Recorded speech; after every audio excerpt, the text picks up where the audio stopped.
Je suis ravi d'être ici ce soir et je vous remercie d'être venu pour assister à ces présentations. Je voudrais aussi remercier la première intervention qui effectivement a bien posé les bases du débat. Il y avait beaucoup de choses très justes qui ont été soulignées, comme le fait qu'il y a toujours eu de la compétition pour la ressource en eau, qu'elle a toujours été vitale directement et indirectement. Je vais revenir sur certains de ces points-là, et en particulier sur un autre point important, le fait que l'histoire compte. Les relations entre les États pèsent pour beaucoup sur le succès d'une coopération ou son échec, au contraire. Alors, je travaille effectivement pour l'Office international de l'eau et le réseau international des organismes de bassin, qui ont simplement pour but d'améliorer la gestion de l'eau dans le monde par la formation, le développement de systèmes d'information et la coopération. Mais je vous donnerai aussi des points de vue qui n'appartiennent qu'à moi, pour protéger mon employeur. Mais voilà, nous commençons tout de suite par quelques propos introductifs. Et je souhaiterais d'abord vous parler du fait que la guerre de l'eau, c'est un sujet qui plaît, notamment aux médias, et sur les grands écrans, il y a beaucoup de films qui ont traité du sujet, qu'il s'agisse de la question de la financiarisation de l'eau et des conflits que cela peut engendrer d'un point de vue social. Vous avez peut-être entendu parler du conflit de Cochabamba en Bolivie. Il y a aussi, et c'est un autre film qui traite de ce problème de conflit social, la monopolisation des ressources en eau par des multinationales pour la vente de ces ressources en eau. Et puis il y a des films moins bons, mais qui traitent aussi de ce sujet, comme l'un des moins fameux James Bond qui a été produit récemment. Est-ce qu'il y a un risque réel de guerre de l'eau? Eh bien, je voudrais évoquer le fait qu'aujourd'hui, on a une crise en Syrie qui a un lien assez direct avec l'eau. C'est celle d'abord de la guerre civile et aussi de l'expansion du territoire de l'État islamique. Pourquoi? Parce qu'on a vécu en fait en Syrie la plus grosse sécheresse qu'on ait eue sur le territoire depuis 500 ans. Ça, c'est une étude, c'est la NASA qui vous le dit. Et on a eu du coup les conséquences que vous voyez ici, c'est-à-dire des récoltes très affectées par la sécheresse, la perte du bétail, et surtout 1,5 million de personnes qui ont fui les campagnes pour les villes, avec les conséquences que l'on connaît par la suite. Évidemment, quand on a une foule de mécontents qui arrivent en ville, il y a un risque de révolte qui s'est pour le coup réalisé, avec derrière des immigrations de masse, l'expansion de l'État islamique que j'évoquais à l'instant, et la crise migratoire que l'on traverse également en Europe. Alors, est-ce que cette crise de l'eau, elle menace vraiment à toutes les échelles? Et là, je voudrais aussi vous parler d'une actualité toute fraîche, puisque c'est le mois de septembre. Ça se passe en Inde. Vous avez deux États fédérés qui sont actuellement en conflit sur le fleuve Kovri, puisque c'est un fleuve qui traverse deux États indiens, le Karnataka qui est en amont et le Tamil Nadu. Et le Karnataka ne laisse pas assez passer d'eau selon le Tamil Nadu, et pour cette raison, il y a un début de révolte. On ne peut pas encore parler de guerre civile, même s'il y a eu des morts, et ça a des implications régionales. Pourquoi? Eh bien parce que l'idée de New Delhi, c'est une idée assez commune, c'est de dire arrêtons de nous battre les uns entre les autres, unissons-nous contre un ennemi commun. Et ils ont eu récemment un attentat d'un groupe terroriste pakistanais sur leur sol, et la réponse a été de dire nous pouvons dénoncer le traité de l'Indus, qui régit le partage des eaux entre l'Inde et le Pakistan, si on continue à avoir ce genre de troubles sur notre territoire. Interétatique, mais là c'est assez localisé, simplement, je le disais, l'histoire compte, les relations interétatiques aussi, et cela a des répercussions d'un point de vue plus régional, avec la Chine qui, elle-même, est venue réagir à ce problème-là en disant, bon bah, puisque c'est comme ça, à mon tour, je vais bloquer le Brahmapoutre par une installation hydroélectrique. Alors il y a une question de timing dans ces annonces, parce que le projet hydroélectrique était déjà prévu. Mais le fait que ça intervienne si proche des deux premiers incidents que je viens de décrire vous montre bien qu'on peut avoir des petits événements localisés qui sont liés à la rareté de l'eau et à la difficulté qu'on a à la partager, qui peuvent déraper sur des conflits de plus grande ampleur. Alors évidemment, notre objectif à nous, c'est de l'éviter. L'eau, un ample source de conflit. Alors l'eau douce est une rareté. La planète bleue manquerait-elle d'eau? C'est une question qui se pose, on pourrait se la figurer comme ça. Le problème, c'est que l'eau douce, facilement mobilisable, c'est 1% des ressources en eau totale. Et l'eau douce, vraiment facilement mobilisable dans les cours d'eau ou dans les eaux souterraines relativement proches de nous, c'est 0,02% de l'ensemble des ressources. Autant vous dire quelque chose. L'eau douce, c'est une ressource qui est également très inégalement répartie, bien sûr dans le temps, avec les variations saisonnières. Nous, on a de la chance, on est dans un pays tempéré, mais ça peut être évidemment bien plus délicat que ça. Il y a évidemment, je passe trop vite, les événements extrêmes, les inondations, les sécheresses, et puis il y a aussi la capacité des États à mobiliser la ressource. La ressource est inégalement répartie, vous le voyez ici sur cette carte, avec les États en vert qui ont beaucoup de ressources, et plus on va vers les couleurs chaudes, plus c'est compliqué. Et puis il y a évidemment une inégalité de fait et une inégalité économique et politique. Ici, vous avez une carte qui est intéressante parce que vous avez des pays comme la République démocratique du Congo qui figurent parmi les pays les plus riches du monde en eau, mais qui ont des difficultés liées au développement des infrastructures, à la richesse économique, qui font qu'ils ne sont pas à même, bien sûr à la stabilité politique tout simplement, qui ne sont pas à même de subvenir aux besoins de leur population. En bref, l'eau bleue comme l'or noir est une source rare, elle est inégalement répartie, et en tant que telle, est-ce qu'on pourrait aller en guerre pour se l'approprier? Alors historiquement, ça a été aussi soulevé dans la première intervention, plutôt non. Des recherches très denses ont été faites sur le sujet, en particulier par l'Université de l'Oregon et Aaron Wolf, qui ont établi que la seule vraie guerre historique sur l'eau, c'était celle-ci, 2500 ans avant Jésus-Christ, donc ça date pas d'hier. Mais pour le coup, c'était vraiment s'approprier directement les ressources en eau et se battre pour cela. Dans l'histoire contemporaine, on a assez peu d'exemples. Il a été évoqué le fait que la guerre des 6 jours n'était pas vraiment une guerre de l'eau, mais que par contre, les objectifs militaires de la guerre des 6 jours étaient clairement orientés pour conquérir des territoires et s'approprier des ressources en eau. Donc c'est évidemment très important comme élément. Mais il y a un mais, c'est ce que j'évoquais là, certes, pas beaucoup de conflits autour de l'eau, mais des zones de conflit qui, elles, sont partout dans le monde. Vous avez ici une carte des points de tension les plus forts. On se focalisera aujourd'hui sur le Nil et sur le fleuve Sénégal, mais vous verrez que de toute façon c'est un problème véritablement mondial.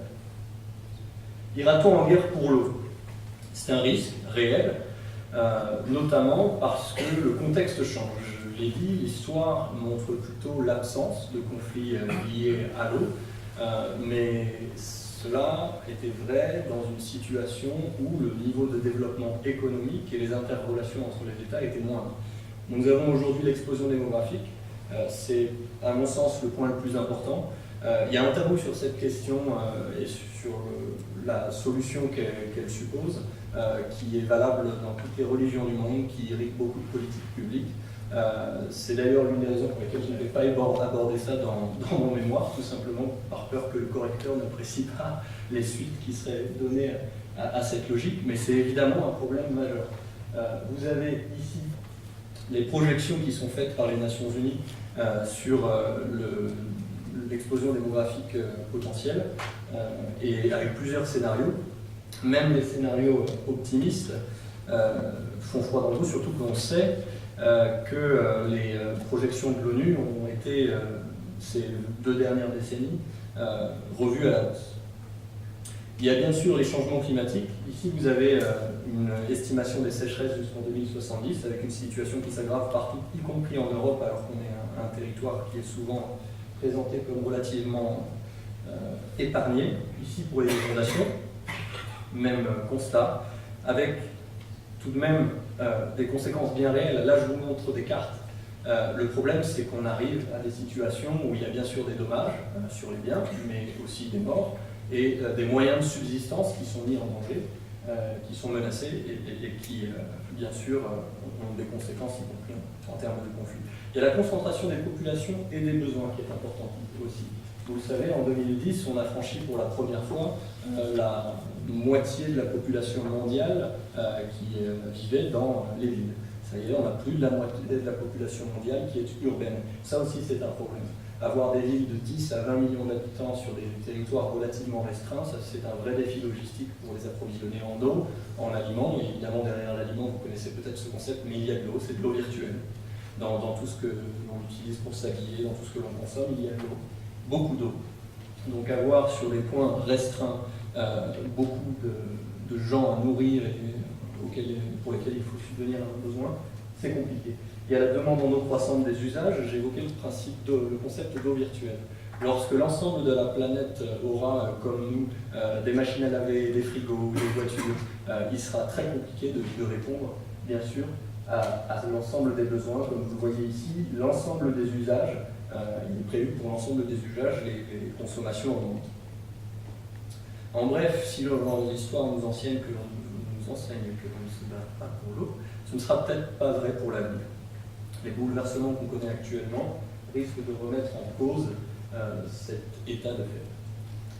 Le rôle du droit international là-dedans, il est important, mais il n'a pas toujours joué en faveur de la paix. On l'évoquait aussi dans la première intervention. Des doctrines qui nous viennent de différentes régions. La première, primo-appropriation, nous vient de l'Amérique profonde, de l'Ouest américain, où pour coloniser les territoires occidentaux de l'Amérique, le gouvernement a mis en place une règle de primo-appropriation qui veut que le premier qui exploite un terrain, qui met en valeur les ressources en eau, les possède, ad vitam, avec les problèmes de droit historique que cela comporte. Souveraineté territoriale absolue, c'est l'idée qu'un État doit jouir sans contrainte des ressources qui sont sur son territoire, sans se poser la question de ce qui se passe en aval. Et ça veut dire clairement qu'on peut installer des monopoles d'aval. Et l'intégrité territoriale absolue, enfin, c'est le devoir de chaque État, au contraire, de ne pas toucher au cours d'eau, de ne rien en retirer, pour laisser l'eau s'écouler jusqu'à qui? Jusqu'aux pays d'aval qui, eux, ont le droit de faire ce qu'ils veulent. Et évidemment, là, on a l'inverse, un monopole d'aval. C'est des doctrines qui ont prévalu jusqu'à une période relativement récente. On reviendra sur le sujet. La maturation a été en effet assez lente et controversée pour avoir une gestion un peu concertée. La première affaire qui vraiment a lancé l'idée d'une coopération, c'est l'affaire de la commission de l'Oder, où les riverains d'un cours d'eau ont été désignés comme une communauté d'intérêts.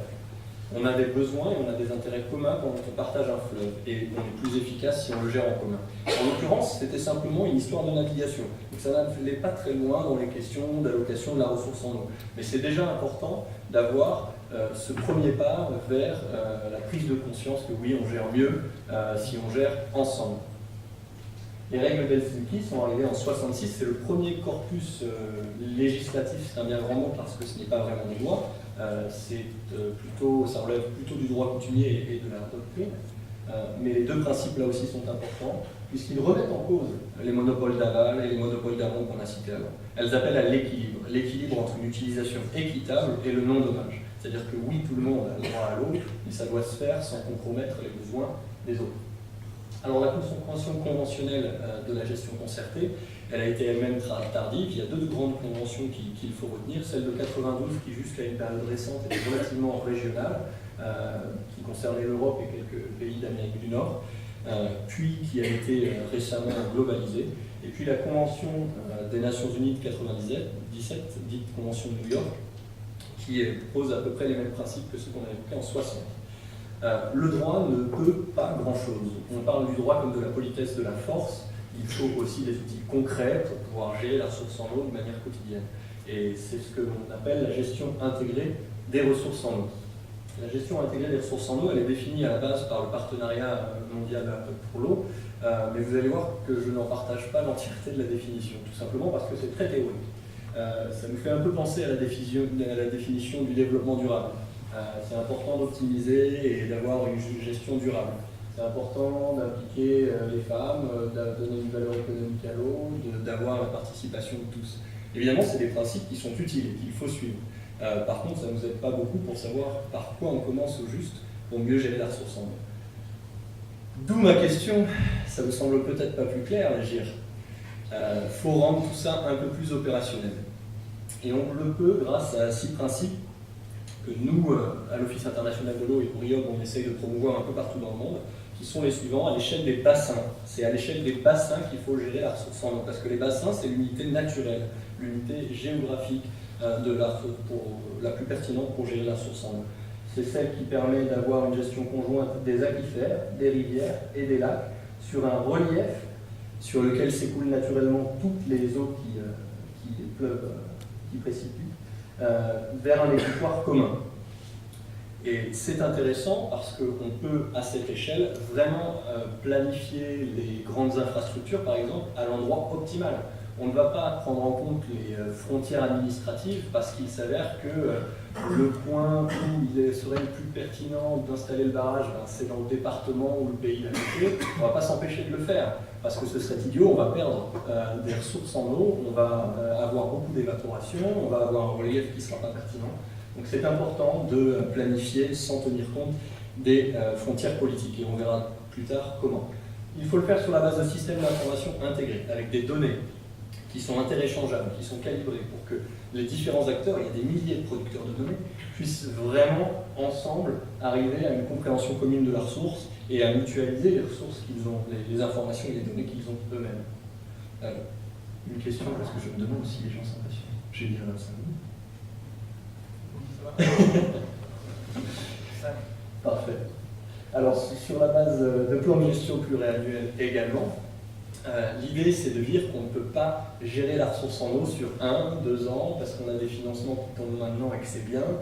Il faut le faire de manière cyclique et sur de la longue durée. Et aussi, c'est une autre question importante sur laquelle je ne reviendrai pas, mais pour éviter les questions de mandat politique, par exemple. Sur la base de programmes de mesure et d'investissement prioritaires, parce que ce qui amène les pays à coopérer, ça n'est pas, comme on l'entend souvent, la bonne volonté, parce qu'on peut l'attendre longtemps. C'est les intérêts économiques. Vous avez, on parlait de la Syrie tout à l'heure, 3 ensembles politiques, la Russie, la Turquie et Daesh, qui ont conclu un accord pour vendre le gaz d'une station gazière qu'il y avait sur la région. Donc les États peuvent s'entendre quand il y a des intérêts économiques à la clé. Des ressources financières aussi, et qui sont basées sur le principe de pollueur et d'utilisateur-payeur, ce qui permet en fait d'avoir des incitations à ne pas polluer et à ne pas payer, puisque la facture s'alourdit quand on le fait, et en assurant la participation de tous. Alors, quand on le dit aux Chinois, c'est difficile d'avoir un répondant. Il faut aborder cette question de manière pragmatique.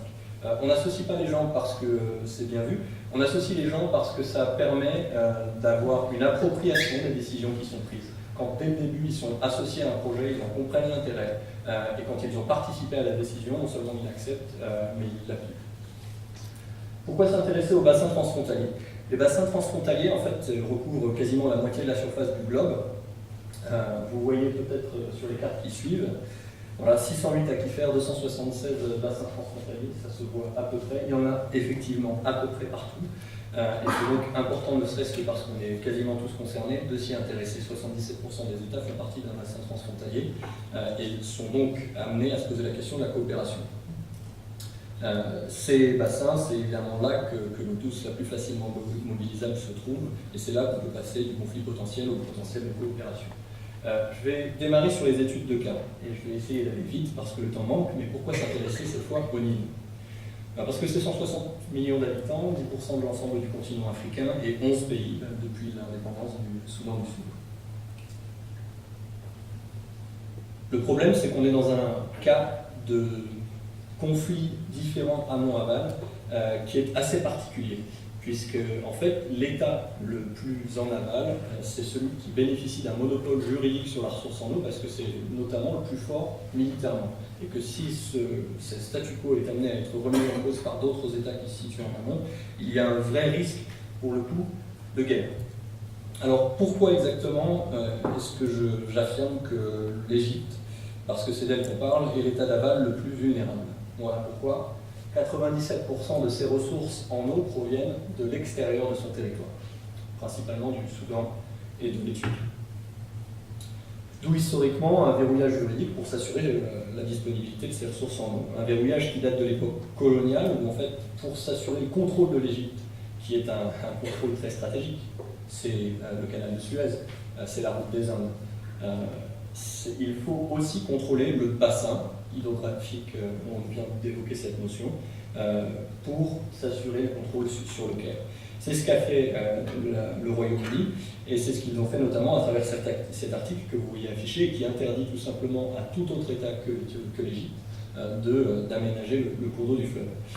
Et ce monopole, ce corpus juridique de monopolisation de la ressource en eau s'est maintenu jusqu'à nos jours, avec un accord conclu à l'indépendance de l'Égypte, puis un accord conclu à l'indépendance du Soudan, où on retrouve le droit de veto pour les aménagements en amont, les droits naturels et historiques des États d'aval, le principe de non-dommage qui est censé verrouiller ce monopole, et y compris, assez étonnant, le droit d'aller aménager le cours d'eau dans les États situés en amont avec ses moyens, ses hommes, sans que les États d'amont aient quoi que ce soit à dire en la matière.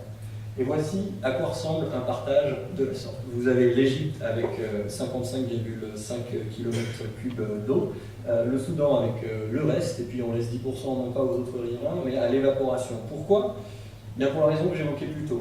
Quand on prend en compte les frontières politiques pour faire des aménagements, eh bien, on est dans une gestion clairement sous-optimale. En l'occurrence, je parle du barrage d'Assouan qui a été construit en plein désert et qui, chaque année, conduit à l'évaporation de 10 milliards de mètres cubes par an. 10 km cubes d'eau par an s'évapore purement et simplement d'un barrage qui a coûté des millions.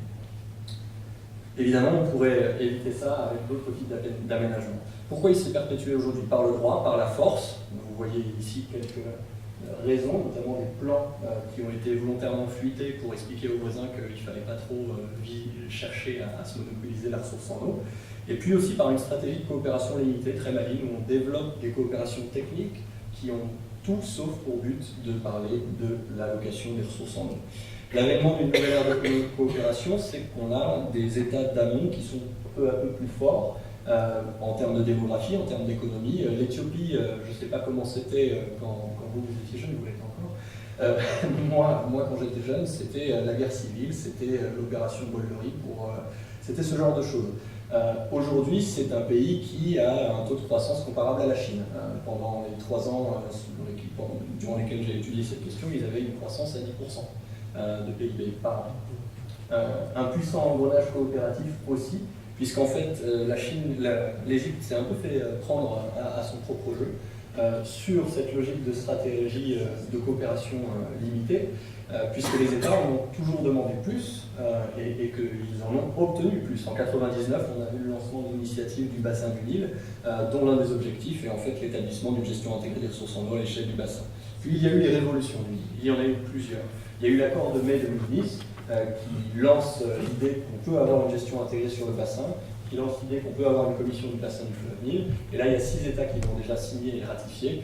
Et donc, il y a un vrai risque pour l'Égypte, qui en plus est devenu plus fort avec la révolution égyptienne, puisqu'ils ont perdu le contrôle de leur propre État pendant un certain temps, et que cela a laissé la place libre, une main libre à l'Éthiopie, qui par opportunisme a lancé un grand ouvrage qui lui donne le contrôle de l'amont du fleuve.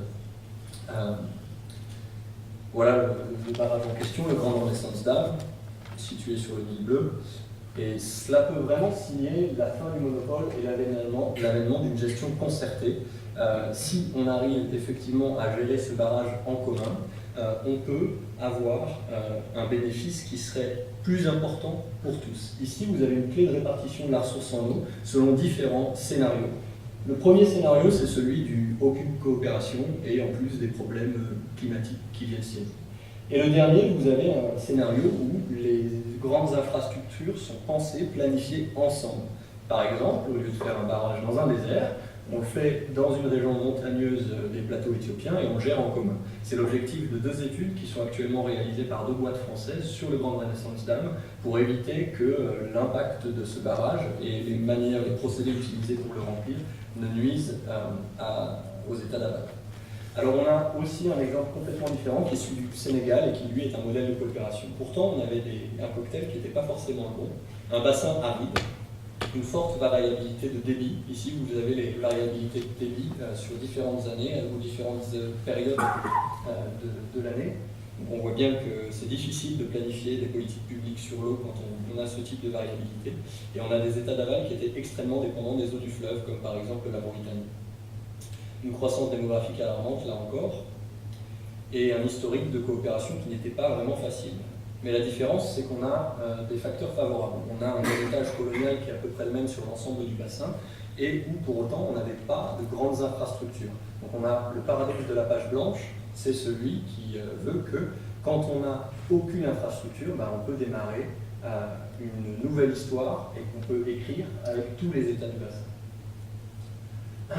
Donc on a eu la création d'un organisme qui avait pour but justement de créer des infrastructures communes, et ça c'est tout à fait unique. Elles ont été investies, on a investi dans ces infrastructures de manière conjointe, et elles sont maintenant la copropriété des États. Je crois qu'il n'y a pas deux exemples dans le monde, et voici la clé de répartition des bénéfices, des coûts et des bénéfices. Donc chaque État est venu chercher dans ces infrastructures de barrages pour l'hydroélectricité et pour l'irrigation les bénéfices qu'ils en attendaient. En conclusion, la guerre de l'eau est bien réelle, mais le risque en tout cas, mais ce n'est pas une fatalité. Le droit, des outils comme l'AGIR peuvent aussi aider à mieux gérer la ressource en eau, et l'expérience nous enseigne que la coopération est une opportunité et non un jeu à somme nulle. Pour ce qui est du Nil en particulier, je souhaitais terminer par une citation qui est de Jacques Attali. L'utopie est le nom que l'on donne aux réformes. L'utopie est le nom que l'on donne aux réformes quand il faut attendre des révolutions pour les entreprendre. Nous avons eu une révolution, il est temps d'avoir l'utopie. Je vous remercie.